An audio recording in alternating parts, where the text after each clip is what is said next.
નમસ્કાર, હું મેઘા વ્યાસ, સાથે મારા હસબન્ડ પ્રોફેસર ભાવિનભાઈ વ્યાસ.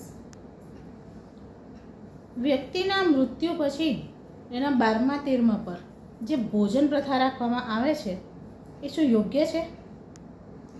સમાજમાં જે સદીઓથી ચાલતી પરંપરા છે, જે પ્રથા છે, એને વિશે તમે કંઈક નવી બાબત કહેશો, નવી વાત કહેશો, એને બદલવાની વાત કહેશો તો એનો આલોચના થવી, ટીકા થવી, થોડો વિરોધ થવો એ સ્વાભાવિક છે.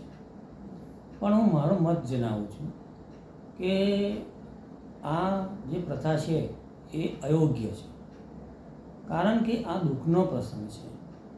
કોઈની માતા એક્સપાયર થઈ ગયા હોય, કોઈના પિતા એક્સપાયર થઈ ગયા હોય, કોઈની પત્ની એક્સપાયર થઈ ગઈ હોય, કોઈનો પતિ ગયો હોય, કોઈનો એકનો એક છોકરો જતો રહ્યો હોય, કમાનાર હોય, એટલે એને માથે હાથ તૂટી પડે છે. બીજું કે દવાખાનું હોય તો એની અંદર કેટલો બધો એનો ખર્ચો થઈ ગયો હોય છે અને પછી મૃત્યુ પછી આ બધી જે પ્રથાઓ છે એને પૂરી કરવા માટે એ લોકોને ધનની ખૂબ આવશ્યકતાની જરૂર પડે છે. બિચારા ભીસમાં હોય છે અને કોઈ વખત તો બહારથી પણ પૈસા લાવતા હોય છે અને આ પૂરું કરતા હોય છે. મારે મતે અયોગ્ય છે અને સત્વરે આ પ્રથા બંધ થવી જોઈએ.